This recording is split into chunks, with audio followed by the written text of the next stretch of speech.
এই শাসক যার ভিতরে ইসলাম থাকবে না, ইসলামী হুকুম থাকবে না, যার ভিতরে ইসলামের আদর্শ থাকবে না, যেই রাষ্ট্রনায়ক নামাজ পড়বে না, যেই মন্ত্রীরা নামাজ পড়বে না, যেই এমপিরা নামাজ পড়বে না, যেই চেয়ারম্যান নামাজ পড়বে না, যেই মেম্বার নামাজ পড়বে না, যেই নেতা নামাজ পড়বে না, তার দ্বারা কখনোই জনগণের কল্যাণ হতে পারে না। কথা বলেন ঠিক কিনা? আমাদের অবস্থা কি? আর দিল্লির বাদশাহ সুলতান আল তামাশ সম্পর্কে বলা হয়, দিল্লির মধ্যে খাজা কুতুবউদ্দিন কাকি রহমতুল্লাহি আলাই উনার ইন্তেকালের পূর্বে উনি উনার খাদেমকে বলে যায়, ও আমার খাদেম, আমার মৃত্যুর পর আমার একটা ওসিয়ত হলো, আমার মৃত্যুর পর এমন ব্যক্তি আমার জানাজার নামাজ পড়াইবে তা যার ভিতরে 4টা গুণ থাকবে। সুবহানাল্লাহ বলেন। আমার জানাজার নামাজ এমন ব্যক্তি পড়াইবে যার ভিতরে 4 গুণ থাকবে। 4 গুণ যদি থাকে তাহলে সে আমার জানাজার নামাজ পড়াইবে। আর যদি 4 গুণ না থাকে, 4 গুণের একটা গুণও যদি না থাকে, তাহলে আমাকে বিনা জানাজায় দাফন করে দিও। বলেন আল্লাহু আকবার। 1 নাম্বার গুণ হলো আমার জানাজার নামাজ এমন ব্যক্তি পড়াইবে যে জীবনে কখনো তাহাজ্জুদের নামাজ মিস করে নাই। বলেন আল্লাহু আকবার। 2 নাম্বার শর্ত হলো যার জীবনে কখনো তাকবীরে উলা ফৌত হয় নাই, মানে ইমাম সাহেব আল্লাহু আকবার বলছেন, তারও আল্লাহু আকবার বলতে দেরি হয় নাই। 3 নাম্বার গুণ হলো যে কখনো আসরের 4 রাকাত সুন্নত কাজা করে নাই। 4 নাম্বার শর্ত হলো যার জীবনে কখনো তার 2 চোখ দ্বারা পর নারীকে দেখে নাই। সুবহানাল্লাহ বলবেন না? বলা হয় লক্ষ লক্ষ জনতা উপস্থিত, লক্ষ লক্ষ মানুষ উপস্থিত, লক্ষ লক্ষ আলেম উলামা উপস্থিত, লক্ষ লক্ষ মুহাদ্দিস শাইখুল হাদিস। বড় মুনাফিক হয়ে গেছি আমি, হানজালা মুনাফিক হয়ে গেছি। নিজে নিজেকে কি বলতেছে? আমি হানজালা মুনাফিক হয়ে গেছি। আল্লাহ রাসূল বলেন, হানজালা তুমি কিভাবে সাক্ষ্য দিচ্ছ তুমি নিজে মুনাফিক হয়ে গেলে? হানজালা উত্তর দেয়, নবীজি আপনার থেকে হাদিস শুনেছি, যার বাহিরের অবস্থা এবং ভিতরের অবস্থা সবসময় এক থাকে না, সেই ব্যক্তি মুনাফিক। যে দ্বিমুখী সে মুনাফিক।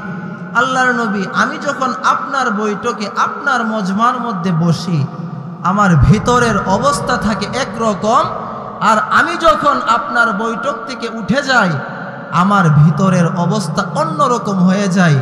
এই জন্য নবী আমি বলতেছি আমি মুনাফিক হয়ে গেলাম। সুবহানাল্লাহ বলবেন না? সে কি আসলেই মুনাফিক ছিল?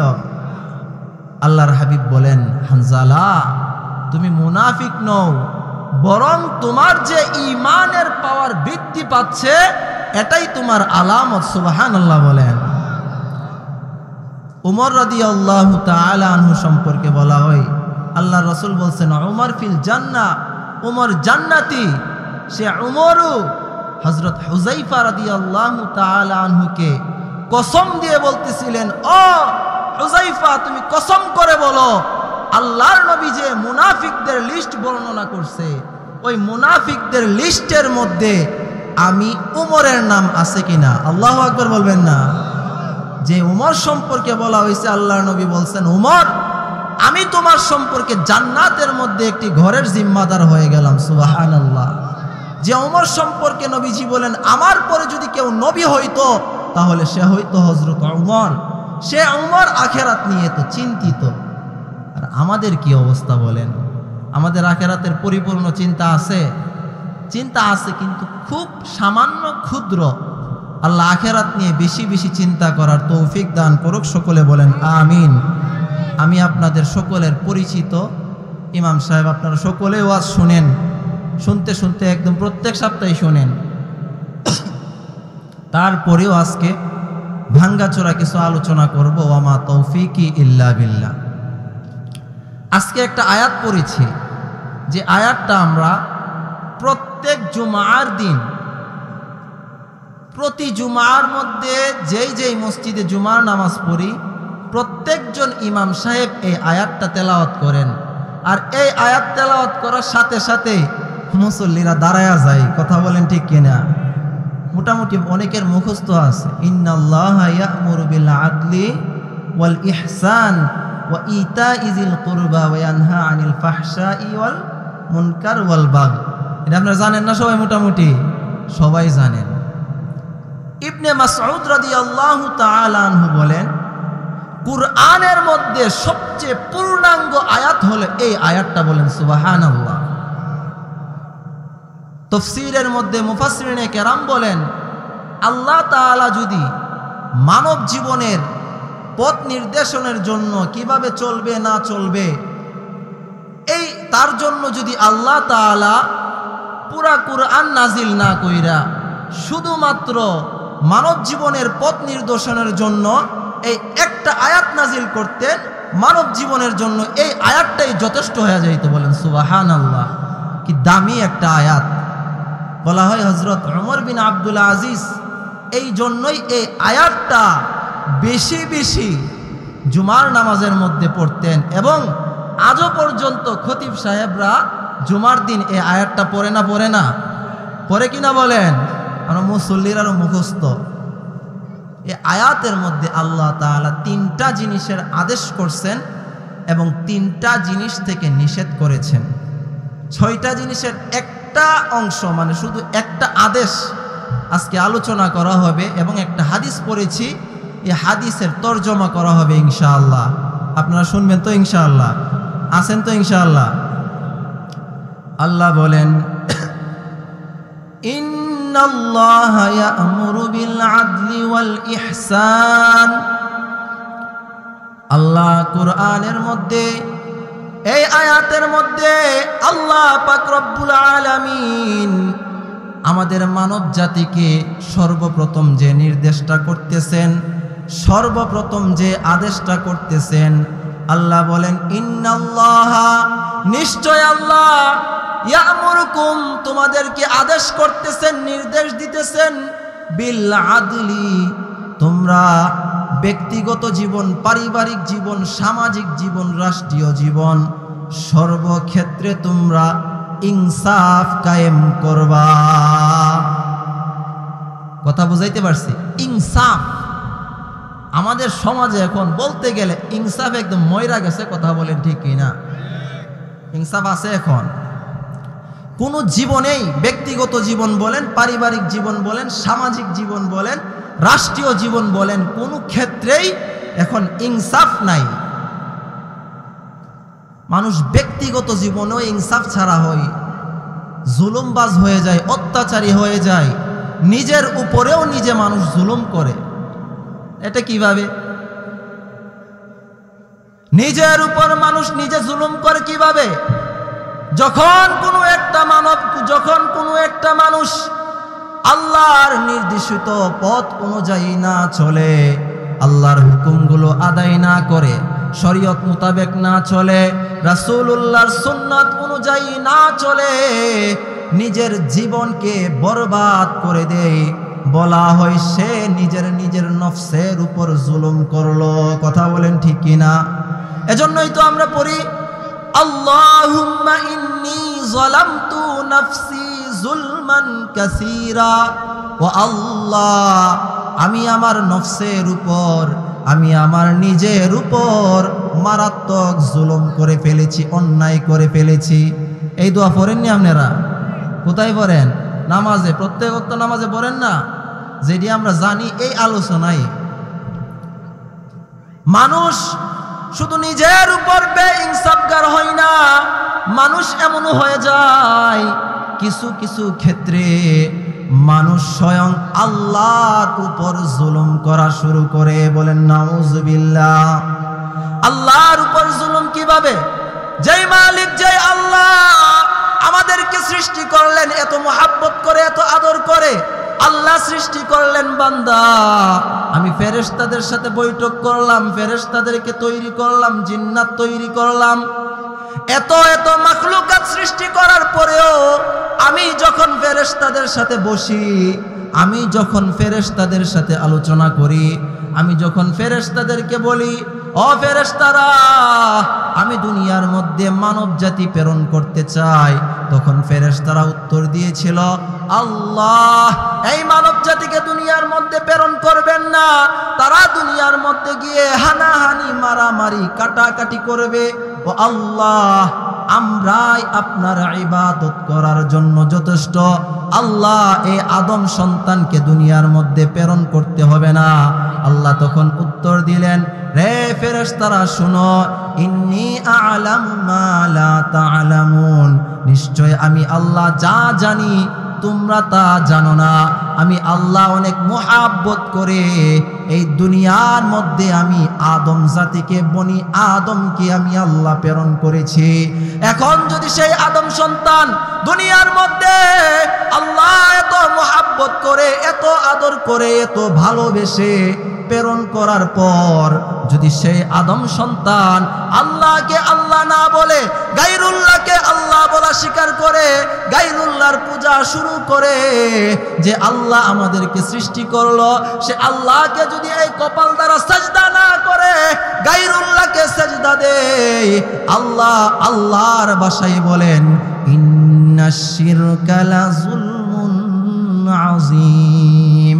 আল্লাহ বলেন, নিশ্চয় দুনিয়ার মধ্যে শিরিক করা, আমি আল্লাহর সাথে অংশীদার করা, আমি আল্লাহকে সাজদা না দিয়ে গায়রুল্লাহকে সাজদা দেওয়া, মাজারের মধ্যে সাজদা দেওয়া, আমি আল্লাহর কাছে না চেয়ে গায়রুল্লাহর কাছে চাওয়া, মাজারের মধ্যে গিয়ে চাওয়া। দুনিয়ার মধ্যে যত প্রকার জুলুম রয়েছে, অন্যায় রয়েছে, তার মধ্যে সবচেয়ে মারাত্মক জুলুম হলো আমি আল্লাহর সাথে কাউকে শরীক করা। বলেন নাউজুবিল্লাহ। আল্লাহর সাথে শরীক করা যাবে, শিরিক করা যাবে, গায়রুল্লাহকে সেজদা দেওয়া যাবে, অমুক বাবা তুমুক বাবা, অমুক পীর সাহেব তুমুক পীর সাহেবকে সেজদা দেওয়া যাবে, সেজদা দেওয়া যাবে। তো বললাম, আল্লাহর সাথেও কি করে মানুষ বেইনসাফি করে, জুলুম করে। কথা বুঝাইতে পারছি? আরেকটা হলো সামাজিক জীবনে একে অপরের উপর জুলুম করা। এই জুলুম আছে কি না বলেন? নাই। সবাই একদম ফিসাব, সবাই একদম সাধু, কেউ কাউরে মনে করেন কোনো হক মারে না, কেউ কাউরে আঘাত দেয় না, জুলুম করে না, সবাই একদম ইনসাফগার। কেউ এখন সমাজের মধ্যে ইনসাফগার মানুষ নাই। ইনসাফ এখন মইরাই গেছে। যদি ইনসাফ থাকতো তাহলে এই সমাজের আর এই বেহাল দশা থাকে না। কথা বলেন ঠিক কিনা? আল্লাহ নবী সরদারে দু আলম নবী মুহাম্মদুর রাসূলুল্লাহ সাল্লাল্লাহু আলাইহি ওয়াসাল্লামের জামানায় কুরাইশের এক মহিলা চুরি করলে সাহাবায়ে কেরাম পরামর্শ করতে থাকে। সাহাবায়ে কেরাম একে অপরকে বলা বলি করতে শুরু করলো, হাই হাই, আল্লাহর নবীর বংশের একজন মহিলা চুরি করেছে। আল্লাহর নবী যদি তার হাত কেটে দেয়, কবজি কেটে দেয়, তাহলে তো আল্লাহর নবীর বংশের মর্যাদা নষ্ট হবে, মানহানি হবে। সাহাবায়ে কেরাম একে অপরের সাথে বলা বলি করে। সাহাবায়ে কেরাম একজন আরেকজনকে বলে, যাও না নবীর কাছে গিয়ে খবর দাও না, নবী গো, যেই মহিলা চুরি করেছে সে আর কেউ না, সে আপনার বংশের মহিলা। কিন্তু কোন সাহাবীর এই সাহসী নাই যে আল্লাহর নবীর কাছে গিয়ে বলবে যে আল্লাহর নবী, এই মহিলা আপনার বংশের। এই সাহস কোন সাহাবীর হয় নাই। পরবর্তীতে সাহাবায়ে কেরাম পরামর্শ করলেন যে আল্লাহর নবী তো হযরত হুযাইফারে খুব মহাব্বত করে।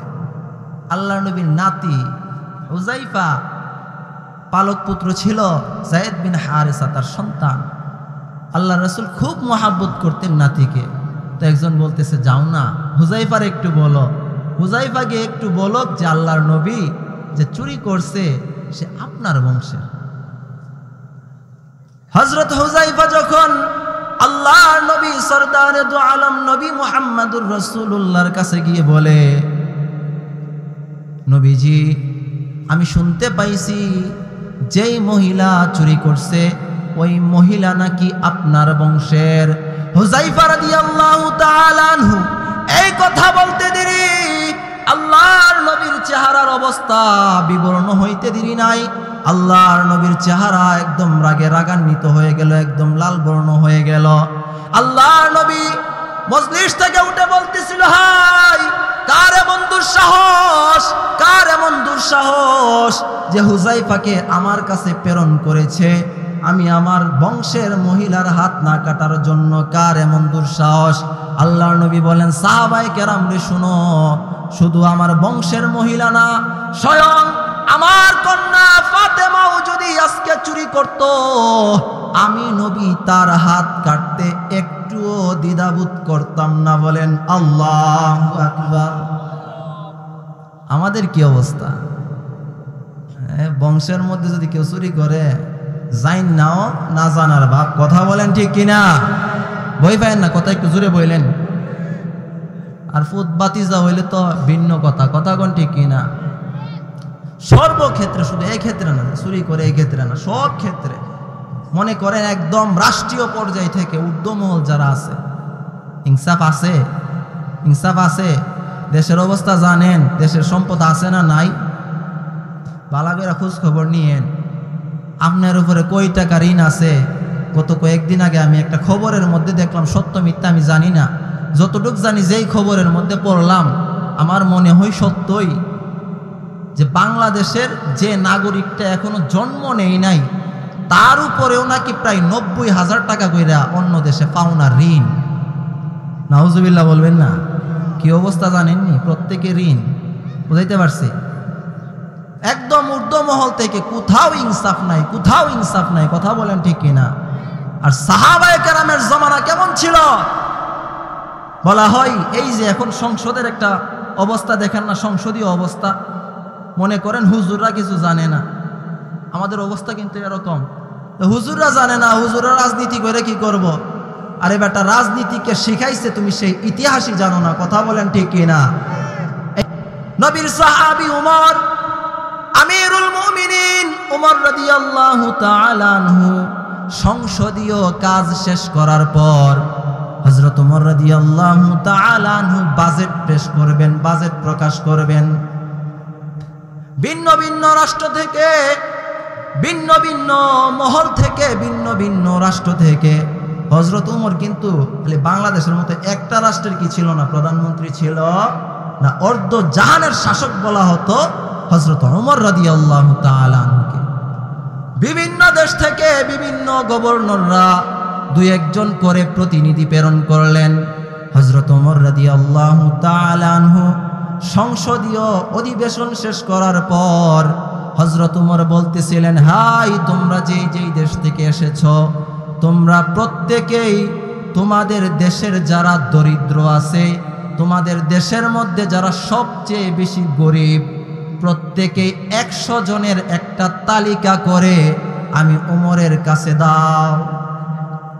বলা হয় প্রত্যেকেই যার যার দেশের, যার যার রাষ্ট্রের 100 জন করে দরিদ্র ব্যক্তির তালিকা লিস্ট হযরত উমরের সামনে যখন দেয়, হযরত উমর একটা একটা করে লিস্ট দেখতেছিল। লাস্ট পর্যায়ে একটা লিস্ট, যে লিস্টটা ছিল হিমসের, হিমস শহরের। বলা হয় হিমস শহরের গভর্নর যেই প্রতিনিধিকে পাঠাইলেন, ওই প্রতিনিধিরা যে 100 জনের একটা লিস্ট দিয়েছে, ওই 100 জনের লিস্টের মধ্যে 1 নাম্বার ফকির আর 1 নাম্বার গরিব ব্যক্তিটাকে জানেন? 1 নাম্বার গরিব ব্যক্তিটা ছিল ওই সময়কার হিমসের আমির গভর্নর। বলেন আল্লাহু আকবার। রাষ্ট্রের প্রধান, রাষ্ট্রের মুখ্যমন্ত্রী, ওই দেশের সবচেয়ে বড় 1 নাম্বারের গরিব। বলেন আল্লাহু আকবার। আমাদের দেশের অবস্থা কি? সাধারণ একজন চেয়ারম্যান হইলে দেখা যায় 15 লাখ টাকার কাজ করলে 10 লাখ টাকা পকেটের মধ্যে। কথা কোন ঠিক কিনা? কথা কোন ঠিক কিনা? অবস্থা কি? আর ওই সময় হিমসের গভর্নর সাইদ বিন আমের আল জুমাহি, ওই রাষ্ট্রপ্রধান, রাষ্ট্রপ্রধান তার রাষ্ট্রের মধ্যে 1 নম্বরের গরিব। হযরত উমর বলে, আমিরুল মুমিনিন বলে, নবীর সাহাবী সাঈদ বিন আমের আল জুমাহি, সত্যি কি তোমাদের রাষ্ট্রের মধ্যে তোমাদের আমির 1 নম্বরের গরিব? তখন বাকি 2 জন প্রতিনিধি বলতেছিলেন, হ্যাঁ হযরত উমর, আমাদের রাষ্ট্রের আমির, আমাদের গভর্নর আমাদের মধ্যে 1 নম্বরের গরিব। আল্লাহু আকবার। আরেকটু আস্তে কোন আল্লাহু আকবার। হযরত উমর বলে, এই নাও, আমি তোমাদের গভর্নরকে 100 স্বর্ণ মুদ্রা আমি হাদিয়া দিলাম, তোমাদের গভর্নরের কাছে আমার এই হাদিয়া তোমরা পৌঁছাইয়া দিবা। এবং হযরত ওমর সাথে সাথে আরেকজন রাষ্ট্রদূতকে একটা চিঠি দিয়া দিলেন, এই চিঠিটাও তুমি সাঈদ বিন আমের আল জুমাহির কাছে তুমি প্রেরণ করবা। প্রতিনিধি 2 জন যখন আর রাষ্ট্রদূত যখন হিমসের গভর্নর সাঈদ বিন আমের আল জুমাহির কাছে এই চিঠি আর এই 100 স্বর্ণ মুদ্রা নিয়ে যায়, বলা হয় সাঈদ বিন আমেরের কাছে যখন দেওয়া হলো, সাঈদ বিন আমরের এক পাশে স্বর্ণের পুটলি, আরেক পাশে একটা চিঠি। সাঈদ বিন আমের এইভাবে চিঠিটা খুললেন আর চিঠির মধ্যে লেখা পাইলেন, হযরত ওমর সালাম দিয়ে বলতেছে, ও সাঈদ বিন আমের আল জুমাহি, আমি ওমর রাষ্ট্রের পক্ষ থেকে তোমাকে 100 স্বর্ণ মুদ্রা আমি হাদিয়া দিলাম, এগুলো তুমি কবুল করবা। সাঈদ বিন আমের আল জুমাহি এই চিঠি যখন দেখলেন, সাঈদ বিন আমের আল জুমাহি সাথে সাথে পড়লেন, ইন্না লিল্লাহি ওয়া ইন্না ইলাইহি রাজিউন। আল্লাহু আকবার বলেন। মানুষের হাদিয়া পাইলে, হুজুর যদি আমি মনে করেন 500 টাকা 1000 টাকা যদি হাদিয়া পাই, খুশি না? সবাই সত্যি কথা বলতে কি লজ্জা আছে কোনো? আপনারা যদি হাদিয়া পান খুশি না? কেউ যদি 100 টাকা বকশিশ দেয় খুশি না? সবাই খুশি। হাদিয়া পাইলে সবাই, বক্তাও যদি বেশি হাদিয়া পা আলহামদুলিল্লাহ বলে, ইন্নালিল্লাহ কেউ বলে? কেউ ইন্নালিল্লাহ বলে? শুনছেন? সাঈদ বিন আমের আল জুমাহি যখন ইন্নালিল্লাহ পড়লেন, আর ওই দিক দিয়ে সাঈদ বিন আমের আল জুমাহির স্ত্রী বলতেছিলেন, স্বামী আমার ইন্নালিল্লাহ কেন পড়লেন? আমিরুল মুমিনিন উমর কি নিহত হইয়া গেছে? সুবহানাল্লাহ বলবেন না? স্ত্রীর ধারণা কি দেখছেন? সাঈদ বিন আমের আল জুমাহি বলেন, না না না, হযরত উমর নিহত হয় নাই, কিন্তু আমার ঘরে এমন এক দুঃসংবাদ আসছে। স্ত্রী রে, শুনো শুনো, আমার ঘরের মধ্যে দুনিয়া প্রবেশ করছে, দুনিয়া। আল্লাহু আকবার বলবেন না? সাঈদ বিন আমের আল জুমাহি বলে, আমার ঘরের মধ্যে দুনিয়া আগমন করেছে, আমার ঘরের মধ্যে দুনিয়া এসে গেছে। সাঈদ বিন আমের আল জুমাহি বলতেছিলেন, রে আমার প্রতিনিধিরা, তাড়াতাড়ি আমার ঘর থেকে এই স্বর্ণ মুদ্রা সরাও, তাড়াতাড়ি আমার ঘর থেকে এই দুনিয়া সরাও, এই দুনিয়ার মানুষের কাছে বন্টন করো। বলেন আল্লাহু আকবার। কেমন ছিলেন সাঈদ বিন আমের আল জুমাহি? কি অবস্থা! আর আমাদের অবস্থা ফাইলে সব একসাথে, মানুষের রেশনের মালও পারলে কি করে লাই খায়া লাই, কথা কোন ঠিক কিনা? গরিবের ইতিমের মাল যা আছে সব খায়া লুট করে লাই, কথা বলেন ঠিক কিনা? সাঈদ বিন আমের আল জুমাহি রাষ্ট্রদূতকে এই 100 স্বর্ণ দিনার ফেরত দিলেন, বললেন, রাষ্ট্রের মানুষকে দাও, দুনিয়ার মানুষকে দাও, আমার এই সম্পদের, আমার এই স্বর্ণের দরকার নাই। রাষ্ট্রদূত হযরত উমরের কাছে গেলেন, রাষ্ট্রদূতের চোখের মধ্যে পানি, রাষ্ট্রদূত কান্না করতেছিল।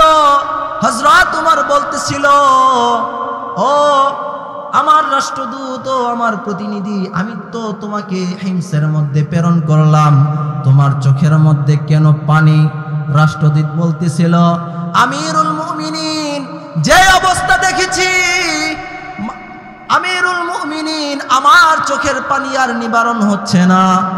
গো আমিরুল মুমিনিন, আপনি আপনার আমিরুল মুমিনিন নবীর সাহাবী সাঈদ বিন আমের আল জুমাহিকে যখন আমি 100 দিনার দেই, সে ইন্না লিল্লাহ পড়ছে এবং এই 100 দিনার 100 স্বর্ণ মুদ্রা মানুষের মধ্যে বন্টন করে দিয়েছে। হযরত ওমর, আমি তার দুনিয়া বিমুখতা দেখে কাঁদতেছি। আল্লাহু আকবার।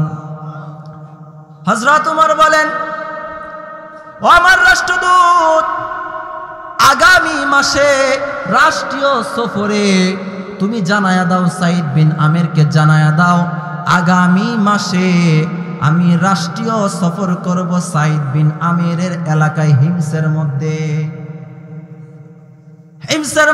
সাঈদ বিন আমেরের কাছে সংবাদ গেল, আগামী মাসে হযরত ওমর আমিরুল মুমিনিন হিমসের মধ্যে আসবেন। সাঈদ বিন আমের আল জুমাহি রাষ্ট্রের মধ্যে মাইকিং কইরা দিলেন, খবর পাঠাইয়া দিলেন, এই আগামী সপ্তাহ কিন্তু আমিরুল মুমিনিন আসতেছেন, আমিরুল মুমিনের আগমন হচ্ছে। শোনো শোনো, তোমরা যে যেখানে থাকো, আগামী সপ্তাহ কিন্তু আমিরুল মুমিনিনের বৈঠকের মধ্যে থাকবা। সাঈদ বিন আমের আল জুমাহি লক্ষ লক্ষ জনতাকে উপস্থিত করলেন, আর বক্তারা সকাল থেকেই বক্তৃতা দিতেছিলেন, সকাল থেকেই তারা বক্তব্য দিচ্ছিলেন। একটা পর্যায়ে খলিফাতুল মুসলিমিন আমিরুল মুমিনিন হযরত ওমর আগমন করলেন। হযরত ওমর যখন আগমন করেন, হযরত ওমর তার আলোচনা শেষ করার একদম শেষ অধিবেশনে হযরত ওমর হিমসের নাগরিকদেরকে উদ্দেশ্য করে বলতেছিলেন, ও হিমসবাসী, তোমরা ভয় না পাইয়া তোমাদের কাছে আমি প্রশ্ন করতেছি, তোমরা আমার প্রশ্নের উত্তর দিবা। তোমাদেরকে আমি যে সাঈদ বিন আমের আল জুমাহিকে তোমাদের গভর্নর বানাইলাম, তোমাদের গভর্নরের ব্যাপারে, তোমাদের আমিরের ব্যাপারে তোমাদের কোনো অভিযোগ আছে কিনা বলো। এমন একজন রাষ্ট্রপ্রধানের ব্যাপারে, এমন একজন আমিরের ব্যাপারে, গভর্নরের ব্যাপারে কারো অভিযোগ থাকতে পারে? কথা বলেন, থাকতে পারে? হিমসের অধিবাসীরা একে অপরের চেহারার দিকে তাকাচ্ছিলেন, একে অপরের চেহারার দিকে লক্ষ্য করতেছিলেন, একে অপরের চেহারার দিকে তাকাইয়া তাকাইয়া বলতেছিলেন, হাই, তোমাদের কি কোনো অভিযোগ আছে? কেউ অভিযোগ দিতে রাজি না, কিন্তু বলা হয় এত বড় মজমার মধ্যে লক্ষ লক্ষ জনতা, এক চেয়ারের মধ্যে আমিরুল মুমিনিন বসা, আর এক চেয়ারের মধ্যে সাঈদ বিন আমের আল জুমাহি বসা, দুইজন দুই চেয়ারের মধ্যে বসা, আর সামনে লক্ষ লক্ষ জনতা। লক্ষ লক্ষ জনতার মধ্যে চারজন মানুষ চার কোণা থেকে দাঁড়িয়ে গেলেন। তারা বলতেছিলেন, হযরত ওমর, আমাদের গভর্নর সম্পর্কে আমাদের অভিযোগ রয়েছে। সাঈদ বিন আমের আল জুমাহি, যেই সাঈদ বিন আল জুমাহির চেহারা একটু আগে মাথাটা উঁচু ছিল, সেই সাঈদ বিন আমের আল জুমাহি তার মাথাটা সাথে সাথে নিচু করে দিলেন।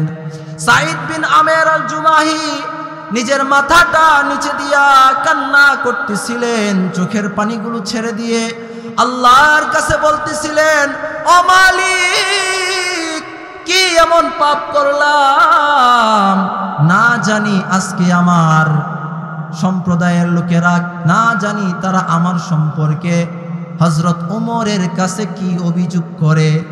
সাঈদ বিন আমের আল জুমাহি মাথাটা নিচের দিকে দিয়া কাঁদতেছে, আর ওই দিক দিয়ে চারজন চার কোণার মধ্যে দাঁড়াইলেন। হযরত ওমর বলেন, হে বলো, তোমাদের কি অভিযোগ রয়েছে বলো। প্রথম জনের অভিযোগ, আমিরুল মুমিনিন হযরত ওমর, আমাদের গভর্নর, আমাদের আমির সারা দিন আমাদের খেদমত করে, সারা দিন আমাদের সেবা করে, কিন্তু রাত্রি বেলা কোনোদিন আমাদের গভর্নরকে খুঁজে পাওয়া যায় না। আমিরুল মুমিনিন সারাদিন আমাদের গভর্নর আমাদের সেবা করে, কিন্তু রাত্রিবেলা তার দরজা তালা দিয়ে রাখে। আমাদের সমাজের যারা আছে দিনের বেলায় সেবা করে কিনা এটার মধ্যে সন্দেহ আছে, কথা বলেন ঠিক কিনা? আর যদি বলতো রাত্রিবেলা ঘুমায় তাই, প্রধানমন্ত্রীর কাছে যদি এই কথা বলতো, এটা তাড়াতাড়ি জেলের মধ্যে ঢুকাইলে, কথা বলেন ঠিক কিনা? তো রাত্রের বেলাও কি সেবা করব, এই কথা বলতো না। হযরত ওমর এই কথা না বলে হযরত ওমর সাঈদ বিন আমের আল জুমাহিকে বলতেছিল, ও সাঈদ বিন আমের আল জুমাহি, তোমার ব্যাপারে যে অভিযোগ করা হয়েছে তুমি তোমার অভিযোগ খণ্ডন করো। সাঈদ বিন আমের আল জুমাহি চোখের পানি ছেড়ে দিয়ে বলেন, হযরত ওমর আমাকে এই ব্যাপারে আপনি বাধ্য কইরেন না। হযরত ওমর বলে, তুমি একজন রাষ্ট্রের গভর্নর, তোমাকে আমি বাধ্য করতে হবে বলো? রাত্রের বেলাও তো তাদের কোনো কাজ থাকতে পারে, রাত্রিবেলা কেন সারা রাত ঘুমায়া থাকো? সাঈদ বিন আমের আল জুমাহি উত্তর দেয়, হযরত ওমর রাত্রিবেলা আমি ঘুমাই না, রাত্রিবেলা আমি ঘুমাই না। হযরত ওমর আমার জীবনটাকে আমি দুইটা ভাগ করে নিয়েছি, একটা ভাগ মানুষের জন্য, আরেকটা ভাগ আমার মালিকের জন্য। বলেন আল্লাহু আকবার। একটা ভাগ আমার মানুষের জন্য, জনসেবার জন্য, আরেকটা ভাগ আমি করে নিয়েছি আমার মালিকের জন্য। আল্লাহু আকবার। আমাদের অবস্থা কি? রাত্রে বেলা নামাজ পড়বো না, সারা রাত নামাজ পড়বো, আল্লাহরে সময় দিব। দিনের বেলা বড় বড় মজমা হইলে, এমপি মন্ত্রীর মজমা হইলে আপনাদের চোখের সামনে মধ্যে মধ্যে, কিছুদিন আগে আমার নিজের সামনে এলাকায় এত বড় মজমা, মসজিদে আজান চলে, একামত চলে, নামাজ চলে, আর ওই দিক দিয়ে বক্তব্য চলে, কথা বলেন ঠিক? যেই শাসক যার ভিতরে ইসলাম থাকবে না, ইসলামী হুকুম থাকবে না, যার ভিতরে ইসলামের আদর্শ থাকবে না, যেই রাষ্ট্রনায়ক নামাজ পড়বে না, যেই মন্ত্রীরা নামাজ পড়বে না, যেই এমপিরা নামাজ পড়বে না, যেই চেয়ারম্যান নামাজ পড়বে না, যেই মেম্বার নামাজ পড়বে না, যেই নেতা নামাজ পড়বে না, তার দ্বারা কখনোই জনগণের কল্যাণ হতে পারে না, কথা বলেন ঠিক কিনা?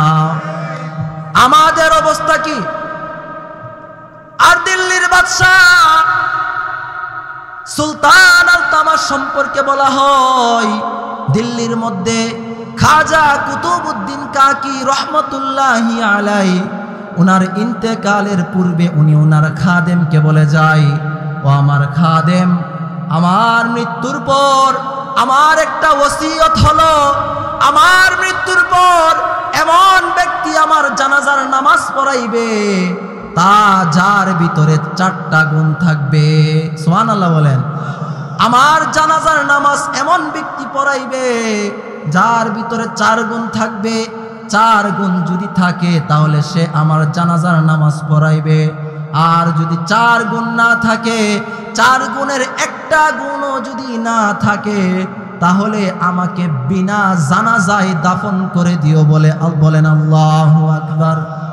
1 নাম্বার গুণ হলো আমার জানাজার নামাজ এমন ব্যক্তি পড়াইবে যে জীবনে কখনো তাহাজ্জুদের নামাজ মিস করে নাই। বলেন আল্লাহু আকবার।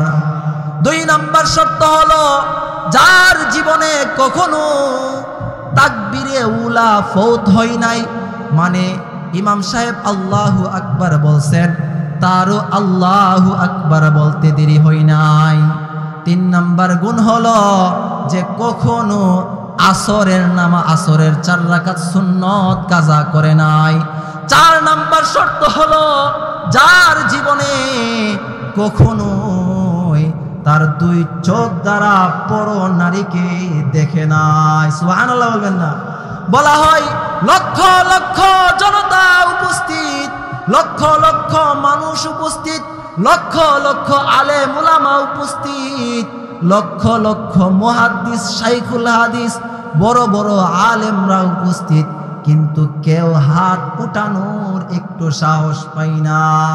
এমন সময় দিল্লির বাদশাহ সুলতান আলতামাশ এমন সময় সবাইকে বলে দিল, যাও সবাই কাতার সোজা করো, আমি বাদশাহ সুলতান আলতামাশ আজকে তার জানাজার নামাজ পড়াইব। বলেন আল্লাহু আকবার।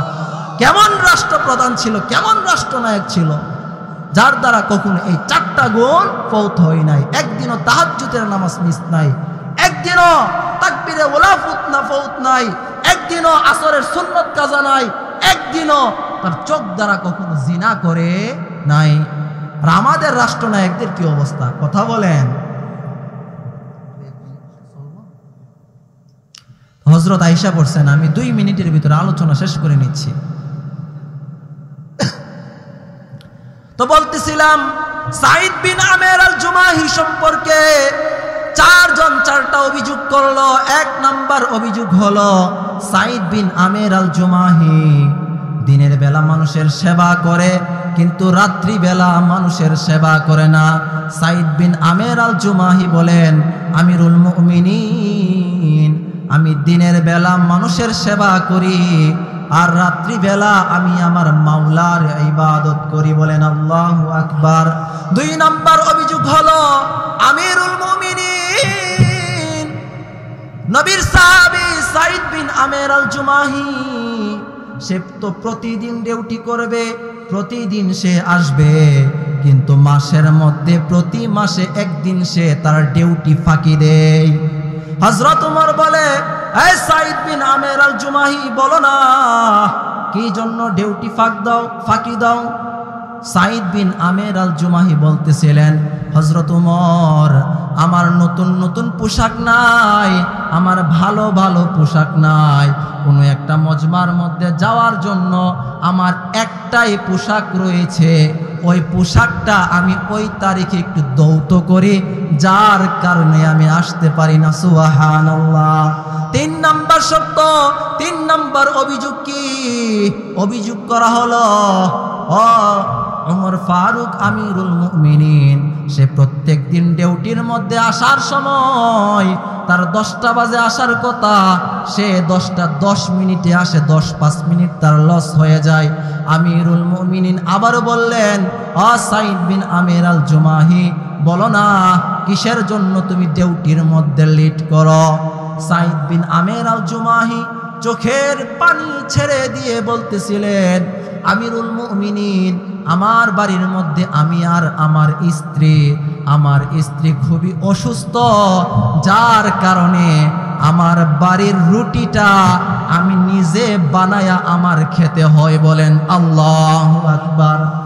4 নাম্বার অভিযোগ হলো আমিরুল মুমিনিন, রাষ্ট্রনায়ক গভর্নর থাকবে, গভর্নরের মতো ব্যবসাপ নিয়া, তার থাকবে অট্টালিকা, তার থাকবে দালান, থাকবে বাড়ির মধ্যে দালান থাকবে, কিন্তু আমাদের আমিরের এমন দুরবস্থা যে তার বাড়ির মধ্যে তার প্রাসাদ হলো খেজুরের প্রাসাদ। বলেন আল্লাহু আকবার। দেখছেন কি কি অভিযোগগুলো, এগুলো কোন অভিযোগ? আর এখন যদি আমাদের যারা আমির আছে, নেতা ফেতা যারা আছে, এরার সম্পর্কে যদি অভিযোগ ধরা হয়, খাতার মধ্যে জায়গা লইব? বলেন খাতার মধ্যে জায়গা লইব? আপনার আওয়াজ নেই, জায়গা লইব নি? তো বলতেছিলাম আমাদের সমাজের অবস্থা হলো এই অবস্থা যে আমাদের ভিতর ইনসাফ জিনিসটা মইরা গেছে। কথা বলেন ঠিক কিনা? আমরা যে পাই, যত পাই, সব কিছু আগে নিজের পকেট ভরি, নিজের বাড়ির মধ্যে ভরি, সুন্দুকের তল ভরি, তারপরে আরো কি আছে, খাটের তল ভরি, সব কিছু ভইরা যদি একটু সাইডে ফাইডে একটু লাগিয়ে থাকে, এগুলো জনগণকে দেওয়ার চেষ্টা করি। কথা বলেন ঠিক কিনা? আল্লাহ আমাদের রাষ্ট্রনায়ক, আমাদের যারা উপর মহলে আছে, আমরা যাদের অধীনে চলতেছি, আমাদের পুরাটা সমাজকে আল্লাহ ইনসাফ দান করুক। সকলে বলেন আমিন। ব্যক্তিগত জীবন, পারিবারিক জীবন, সামাজিক জীবন, রাষ্ট্রীয় জীবন, প্রত্যেকটা মহলে আল্লাহ ইনসাফ প্রতিষ্ঠা করার তৌফিক দান করুক। সকলে বলেন আমিন। ওয়া আখিরু দাওয়ানা আনিল হামদুলিল্লাহি রাব্বিল আলামিন।